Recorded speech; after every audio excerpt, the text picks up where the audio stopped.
موضوع ان الشخص يكون متعدد العلاقات ده 90% من الشباب بيعدوا فيه في فترة من فترات حياتهم.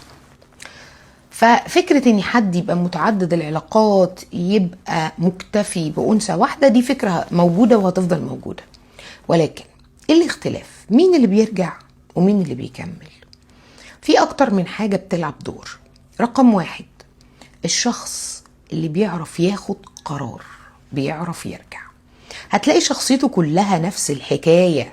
هتلاقي بيعرف ياخد قرار انه يقول مش هدخن، انه ياخد قرار انه هيبطل اكل بعد الساعة 8، بيعرف ياخد قرار انه مش هيعمل ده تاني، بيعرف ياخد قرار ان مفيش ستات في حياتي دلوقتي تاني، انا هعمل ديتوكس.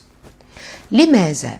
لاني لو الشخص متعدد العلاقات رجل او امرأة ما تعلمش انه يقدر يقعد لوحده من غير علاقات او مع واحدة بس من غير علاقات لفترة من الزمن، فلسه السم بيجري في دمه ولسه الادمان معشش فيه. فاحنا مش هنشتري سمك في مية. فاول شيء لازم يبقى عنده قرار.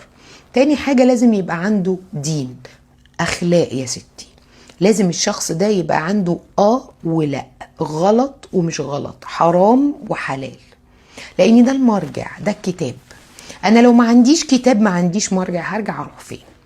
تالت حاجة لازم يكون جدي في هذه العلاقة.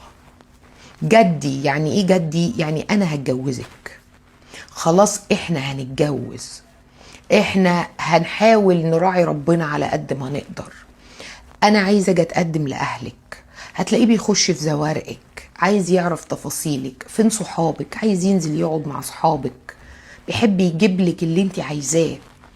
فالثلاث حاجات دول مع بعض يخلوكي تحسي ان الشخص ده فعلا حتى لو متعدد العلاقات فعادي. الراجل عمل ديتوكس وقعد وقالك ايه القرف اللي انا بعمله ده، اللي فات مات، انا عايز الست دي وبحب الست دي. بل على العكس، ممكن هو يكون من الاشخاص اللي خلاص لعب وزهق ومش هيجي عليه وقت بقى يقولك لا انا نفسي اجرب ونفسي اعمل.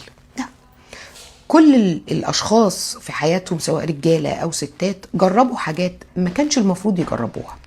في ناس كملت وفي ناس رجعت. فلو هو من الناس اللي كملت واستمرت في انها تبعد عن الغلط، يبقى من حقه انه يحب، ومن حقه انه يتجوز، ومن حقه ان احنا نديله فرصة تانية.